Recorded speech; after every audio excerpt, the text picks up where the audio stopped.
চারিদিকে কাজ চলছে, এদিকে বেনারসিতে ট্যাগ ফেলানো হচ্ছে। ভাই তো হাই বলো। ওদিকে আমাদের আসিফদা খাচ্ছে, সকাল থেকে ওর বউ খেতে দেয় না ওকে, বাড়িতে থেকে তাড়িয়ে দিয়েছে, তাই এখানে সব মুড়ি দিয়ে মুড়ি খাচ্ছে।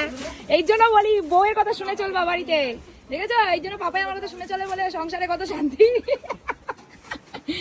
কিন্তু এইটা আসল কথা নয়, বড় কথা হলো আমার চারিদিকে প্রচুর মাল ঢুকে গেছে। শুধু এইটুকু মাল না, এই দেখো মাল ঢুকছে টোটোতে করে, মানে এইখানে শুধু মাল না, বলছে কি মাল গিয়ে আনা শেষ হয়ে গেছে না আরো আসছে?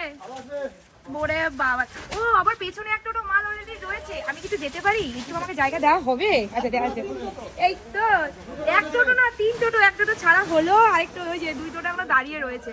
আচ্ছা এত মাল কখন কাটবা? তোমাকে তো এমনি বাড়ি থেকে বের করে দিচ্ছে, তুমি আর কি কাটবা? আর এইদিকে আমাদের সব নতুন মানে কালেকশন ঢুকেছে, যেগুলো বেনারসি যেগুলো কাটিং হবে একটু পরে। আর এ ভাই আজকে মাল কেটে শেষ করতে পারবি? শেষ করে দিবি। আমাদের ভাইদের কাছে কোনো বড় ব্যাপার না, আমরা এরকম প্রতিদিনই মানে 50-60 বস্তা মাল কাটে আমাদের অভ্যাস হয়ে গেছে। সব তোমাদের নতুন ব্রাঞ্চের কালেকশন আমাদের দুটো দোকানেই থাকবে। দুটো দোকানে থাকবে তো ভাই? দুটো দোকানের জন্যই হচ্ছে আজকে তো শুধু বেনারসি ঢুকেছে, বেনারসি সব ট্যাগ ফেলানো হচ্ছে। আর এই যে কালেকশন দেখছো এগুলো সব মানে বেশিরভাগ বারাসাতে হবে, কিছু মানে আমাদের কাটোয়াতেও থাকবে, আবার কাটোয়ার মালও ঢুকছে, যেটা আবার কদিন বাদে ঢুকবে, সেটা হয়তো ভিডিওতে তোমাদের বলে দেবো। এবার মাল কাটতে পারবি তো? ওকে চলো টাটা।